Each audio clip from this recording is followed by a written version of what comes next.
Hey guys, welcome back to Eric Reacts, and Pulp Fiction runs away with the vote on Patreon.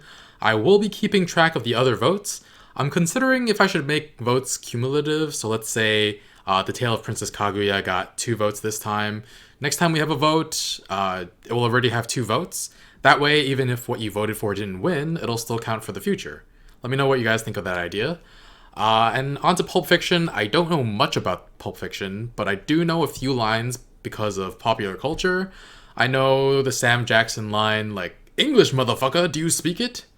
And I believe the John Travolta meme is from this movie, the confused John Travolta meme, where he's just, like, kind of looking around like, what's going on? My favorite version of that meme is the one Captain, like, when I'm high and I can't find my jacket. And of course, he has his jacket right here, but he's just like, where is it? So yeah, I think that sums up what I know about this movie. But once again, this is my fair use version of the video. If you want to watch the whole movie along with me, and you have your own copy, you can check out my Patreon. I'll link it at the end of this video. But without further ado, let's get started with this 2.5-hour monstrosity of a movie. All right, let's go. 1 minute they're having a Denver omelette. Next minute someone's sticking a gun in their face. This is gonna go horribly, isn't it? And I'll execute every motherfucking last one of you! It's like a switch. All of a sudden, they're completely different people. You know what they put on French fries in Holland instead of ketchup? Or what? Mayonnaise. It's good. It is really good. I've been to Amsterdam. It's so good. Oh my god. Don't be telling me it's a foot massage. I'm the foot fucking master. Would you give a guy a foot massage? Hell no. Fuck you. Whoa, it's shiny? We got into this thing with the best intentions, really. I never... What country you from? What? What ain't no country I ever heard of? They speak English and what? English, English, motherfucker. Do you speak it? Yes. Then you know what I'm saying. Describe what Marcellus Wallace looks like. What? Say what again? Say what again? I dare you. I double dare you, motherfucker. Oh my god. Say what one more goddamn time. Does he look like a bitch? What? What was the point of the big speech if you're just gonna kill him? In the 5th, my ass goes down. Vincent. Vincent. I love this. You can get a steak here, Daddy-O. Daddy-O. Oh, yeah? A rectangle. Kitty cat? That was a rectangle, not a square. You know an animal jokes? Well, I only got the chance to say one because we only did one show. Tell me. It's corny.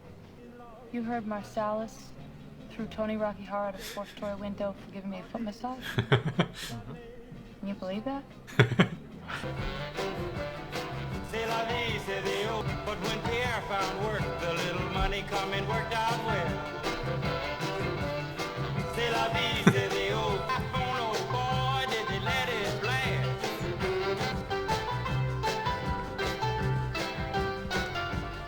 blast?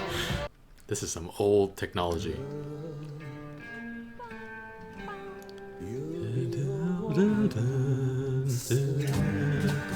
Drink your drink, but do it quickly. This is psyching himself up. Say goodnight. Being loyal is very important. It's not that hard, boy. Oh. Some drugs. Is that his coat? Straight up.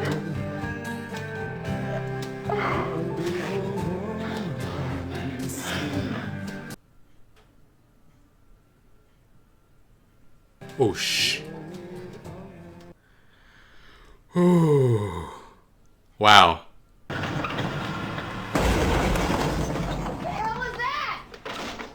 A bunch of bubble gummers. My face can't handle that. Get shot! I am if you let me. Hey, stop fucking stop. Well, you not talking to me. Start talking to her.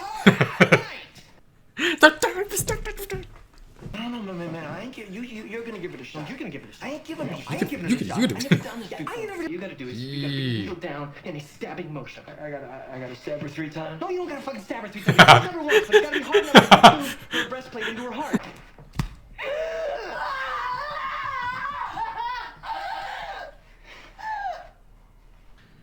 you excuse me, I'm gonna go home and have a heart attack. He's just like, oh my You god. want to hear my Fox Force 5 joke? Yes! Baby tomato starts lagging behind, and Pop Tomato gets really angry. Goes back and squishes him. Says, ketchup.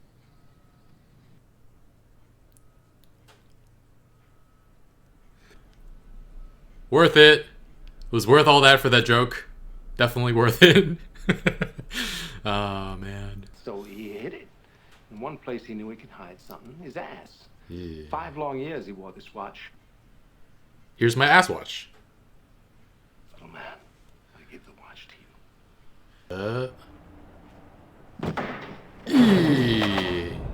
If Butch goes to Indochina, I want a nigga hiding in a bowl of rice ready to pop a cap in his ass. Bowl of rice. Oh, I love that she's in the shot. Are you watching it? In a way. Where's my watch? Uh-oh.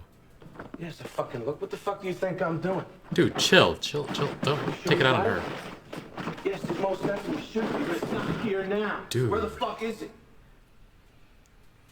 Don't blow up her like that. Did you get it? I believe so. You believe so? What the fuck does that mean? You either did or you didn't get it. Fuck! Fuck, motherfucker! Motherfucker! You know how fucking stupid you fucking are! No! You should have gotten it yourself if it's such a big deal. You still want to go with him? Shit, of all the fucking things she can fucking forget, she forgets my father's watch! That is one ugly outfit, actually. That brown does not go with that blue. Stop wasting time. You're eating a freaking Pop-Tart right now? You for real? Are you for real? Something different? Get the hell out, you dumbass. Oh. Oh boy. Travolta. Why did you... Okay. Oh.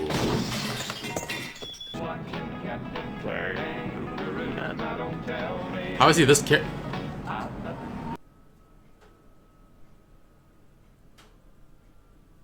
That's him. Drive.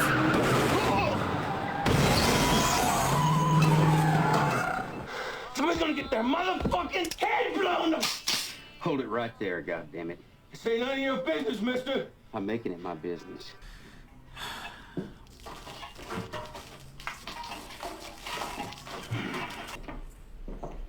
Whoa. Wow. They walked into the wrong place. You got a knife? Long range weapon, short range? What you see now? The Joffrey's crossbow. You're kidding me. You are kidding me. Do you even know how to use that? He's just like, this is the most badass weapon. I gotta do this. Whew. Kill him, kill him, kill him, kill him. Come on, that up, boy. Stop playing with him. Does this mean we're cool? I got what now between me and you? Oh, that wasn't that. Oh, that one. Wow. Wow. All this for a gold watch. Come on, let's go. Come on, come on, come on, come on. No, Yes, no, I go. might have broken my nose. It's no biggie. Come on, hop on. Honey, we gotta hit the fucking road. Get on. She's scared too, though. Come here. But we still got like half an hour left of this film, so it's not done yet. Die, you motherfucker!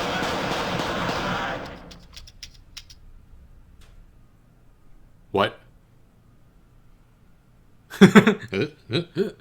What just happened here was a fucking miracle. Do you want to continue this theological discussion in a car or in a jailhouse with the cops? Well, you gotta have an opinion. I mean, do you think that God came down from heaven and stopped? Oh, what the fuck's happening? Oh, man. shit, man. Oh man, I shot Marvin in the face. Why the fuck you do that? Hey, look, man, I didn't mean to shoot the son of a bitch. The gun went off. I don't know why. Well, look at this fucking mess, man. We're on a city street in broad daylight. I believe it now, motherfucker. We gotta get this car off the road. I was drying my hands. Well, you're supposed to wash them first. Well, you watched me wash I them. watched you get them wet. I was washing them. This shit's hard to get off. Maybe if you had lava, I could have done it. When you came pulling in here, did you notice a sign on the front of my house that said dead nigger storage? Jimmy, you know I ain't seen no shit. Did you notice a sign in the front of my house that said dead nigger storage? Wow. No. She comes home from a hard day's work, finds a bunch of gangsters in her kitchen doing a bunch of gangster shit. Ain't no telling what she's liable to do.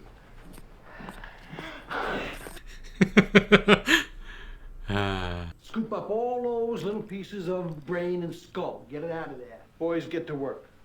Please would be nice. Come again? I said a please would be nice. He's here to help you. Listen, I don't mean disrespect, okay? Stop I it, respect stop you. it, stop it, I stop just it. don't like people barking orders at me, that's all. He's like, the fuck is your Be problem? looking at me like that, all right? I feel your look. This is some fucked up repugnant shit. Jules, did you ever hear the philosophy that once a man admits that he is wrong, that he is immediately forgiven for all wrongdoings? Have you ever heard that? Get the fuck out my face with that shit. The motherfucker said that shit never had to pick up itty bitty pieces of skull on account of your dumb ass. They look like a couple Move. Move it. Move. Ha ha ha. Hey, you're closed, motherfucker. Come on, gentlemen. We're laughing our way right into prison. What's with the outfits? You guys going to a volleyball game or something? Can I go for some breakfast? Feel like having breakfast with me? Not really. Cool. Cool. Personality goes a long way. So by that rationale, if a pig had a better personality, he would cease to be a filthy animal. Is that true? What kind We of... have to be talking about one charming motherfucking pig. This is just where you and I differ. Got some. Oh. Any of you fucking pricks move! And I'll execute every one of you motherfuckers! He's just in here reading his book. It's beautiful. God damn it, what is it? Say, bitch, be cool! Be cool, honey. Say, bitch, be cool! Tell that fucking bitch to chill! It's cool! We still just talking. Come on, point the gun at me! Point the gun at me! There you go. Vincent. Find my wallet. Give it back. Which one is it? It's the one that says bad motherfucker. Oh, jeez. I'm giving you that money so I don't have to kill your ass. Go.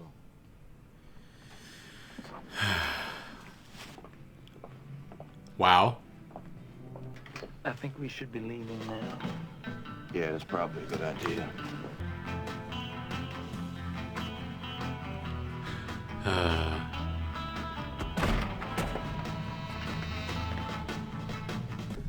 Alright guys, what a movie.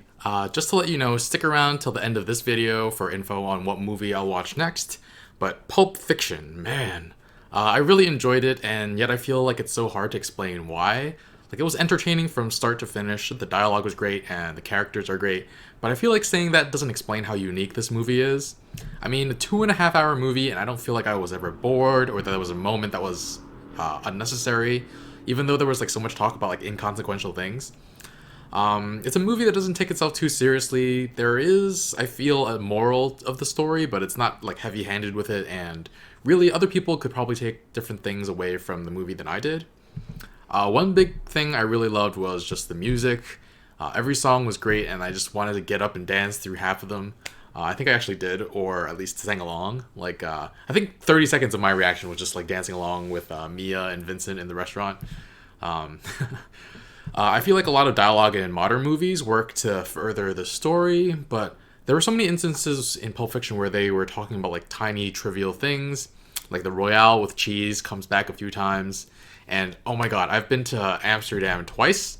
Once for like 3 days as like an actual visit, and another time for like a 9-hour layover. I went to a fry place the first time I was there. It was so good, and that's all I wanted to eat the entire time I was in Amsterdam. So those 3 days, I had it 3 times. And the second time I was there, I just had to have it again. I don't know what it is about Amsterdam. The fries there are just done so much better than any place I've had in either the United States.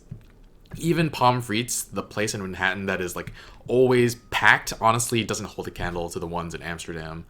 And mayonnaise. The first time I saw it in Amsterdam, I was just like, what? That can't be. That sounds weird, but it is so good. It is so, so good. Yeah, try it if you haven't already. But that's what I'm talking about. These little tiny bits of dialogue that aren't really about anything related to the actual story still build up the story. Like, I think the thing I learned in creative writing classes was how interesting the boring and mundane things can be if they're written well. The non-actiony moments of this film were honestly just as good as the actiony parts. The discussion between Fabian and Butch about the potbelly. The movie didn't need that to drive the story forward, and yet it's it's a powerful image, and it sticks with you. And even the dialogue that is relevant to the story is extremely entertaining. The foot massage dialogue, a lot of the times it's just like, with modern movies, it's like, we got to get the thing to the thing, or else the thing will thing and everybody will thing. But it wasn't, this is very different. And the movie itself is always unpredictable. Butch is running from Marcellus, and they both get kidnapped for a sex dungeon thing. I kept being like, no, Vincent, don't sleep with Mia, stop it. But she nearly ODs the next moment. And yet the movie just keeps you on your feet. You don't really know what's going to happen next as it unfolds in front of you. And about 30 minutes into the film, I was just like, is this movie going to be about how Butch, Vincent, and Jules all wind up like teaming up and going against Marcellus? And like Vincent would go a little too far with Mia, or maybe not. And either way, like Marcellus would overreact and Jules would try to protect his buddy.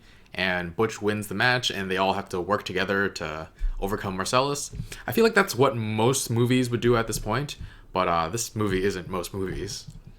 This movie just has so much style, the way a lot of the shots are framed, the locations are great, that restaurant Mia and Vincent went to is really unique, and the other restaurants had a really cool open feeling to it too. Speaking of which, the first scene shot with a couple holding up the restaurant was really good for setting the tone of the rest of the movie.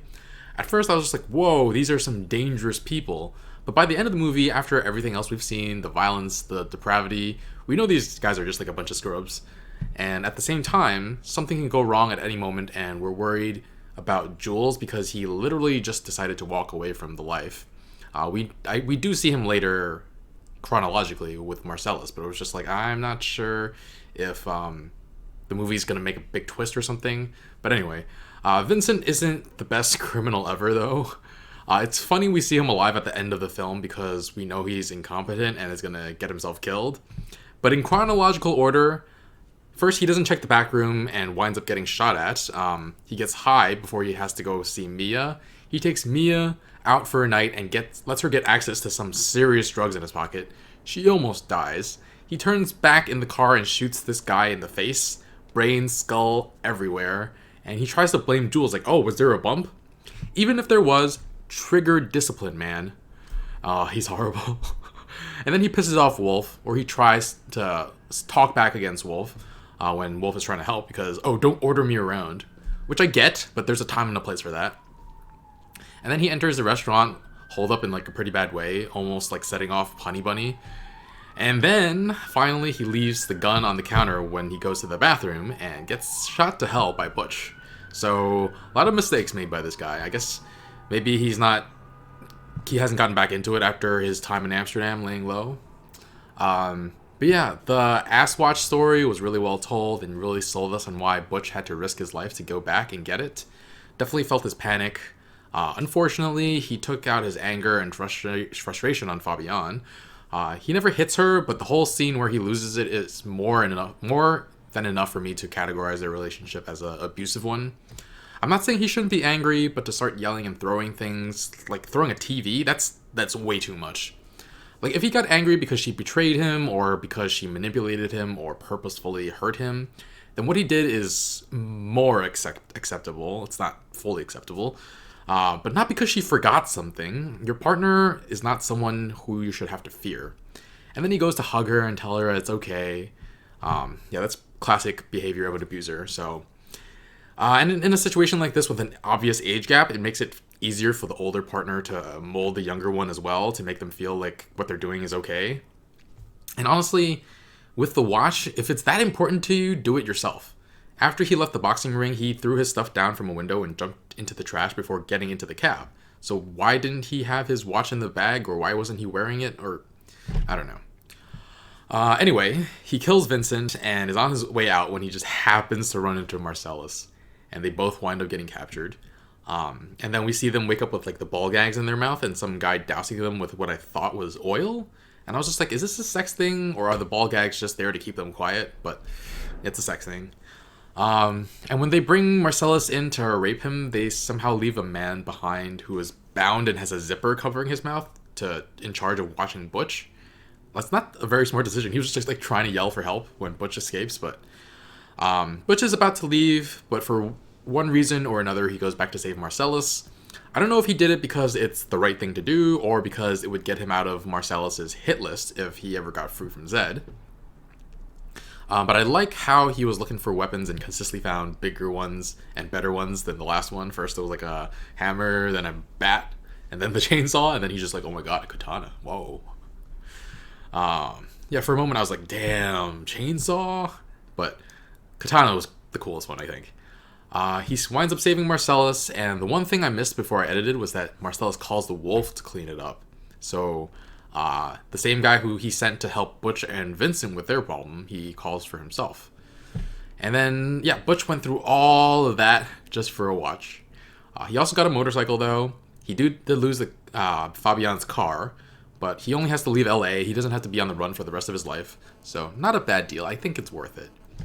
And yes, Fabian wasn't listening when it was time for them to go. But I'm actually not completely sure what the reasoning is. Was she reconsidering going with him after what happened that morning? And she starts crying again when Butch starts yelling at her. And so, yeah, the trauma of being abused doesn't go away that easily. I doubt that's what Quentin Tarantino intended, but it just so happens that it worked out that way. So, yeah, people are going to say that, like, intention is all that matters, but that bugs me to no end. But I won't get into that now. But finally, we get into the Bonnie situation. Jules has become convinced that God saved his life and that it's a sign for him to get out of the life and look for something bigger. And he listens. So maybe what the movie is trying to say is to listen to what the universe is trying to tell you, because Vincent doesn't listen and he winds up dead. The wolf does help Vincent and Jules take care of the mess back in the car, and he does it so calmly. It's like a really impressive guy. But yeah, and then there was that final hold-up at the end of the film. We already knew basically what was going to happen because we saw Vincent and Jules later on. But it was still full of tension. There were some really funny lines in this movie, and I really, really enjoyed them. And yeah, I really wanted to find out what was in that case, but I guess that's just something that was used as a plot device, not supposed to actually find out. But before I give my score for this film, I'm going to say that this is a highly subjective score, so don't at me like, how isn't this a 10 out of 10? Actually, do at me on my Twitter, at Eric Reacts. But I'm going to give this movie a 9 out of 10. I enjoyed it a lot, but there are a lot of movies that have meant more to me personally. And while this movie is an incredible achievement, it doesn't touch me in the way some of the other films do. So maybe I'll make a list of my top films at some point, but Pulp Fiction is great from start to finish. The humor and dialogue was on point, probably more than any other film I've seen. But yeah, so before we get to the voting for the next movie, be sure to like and subscribe to check out more TV and movie reactions. I hope you enjoyed my reaction, and you can check out the full reaction option on Patreon if you're interested. This reaction also went up a week early for my early reactors, so if you want to watch my reactions to movies earlier in the future, you can take a look at that as well. Right now, I'm focusing a lot on Game of Thrones, but once I'm all caught up with that, I'll try to do one movie a week, 2 of which will be decided by voting each month. So I'm going to post a poll on Patreon for the next movie I'll be watching, and voting will start February 1st. So if you're watching this on my channel, the vote is up now. I decided to do what I said I would at the beginning of this video concerning voting, so if you voted for something other than the winner, your vote will count in the future. So I will be consistently shuffling around the movies that are up for voting each time, though. For this vote, after this 2.5 hour monstrosity, it took me so long to edit, I'm going to put in options that are a little shorter. So the choices for the next movie are as follows. First is The Road to El Dorado, the animated film. The only thing I really know about this movie is that famous gif of like people being like both. But people say it's really good, so that's on my list. That'll be the first option. The second option is The Secret of Nim. I don't know how to pronounce it. It's Nimh. I know nothing about this film, but there were multiple people who commented about it in the Land Before Time video, so let's try that out as a second option. A third option will be Treasure Planet. I've heard good things about this film, but again, literally know nothing about it, so we'll put it up here. And then fourth is the live version of Cinderella. Obviously, I probably know almost the full story from the animated version of the movie, but I'm guessing there's enough to warrant a watch anyway. I also know there's a live Beauty and the Beast, and that'll be an option in the future too. And then finally, the fifth option will be Kiki's Delivery Service, another Studio Ghibli film. I have a certain watch order my friend recommended for Studio Ghibli films, so that I can save the best for last. So the Tale of Princess Kaguya and Kiki are the first two on the list. My friend says that there's no disrespect to these films at all and that they're all like incredible. But yeah, I will finish these with these two movies before I move on to the other Studio Ghibli films. And there will not be a vote for a movie in the back half of February, just because there's a new movie coming out digitally that I'm really excited for. Ralph Breaks the Internet. I love the first one, and the reviews for the sequel seem to be pretty good too. So I think for new movies, I probably won't have the early access option, but I will put up the full reaction up as soon as I finish recording it, and then before I even get to edit it. But yeah, thanks for watching, and I'll see you guys soon. Bye, friends.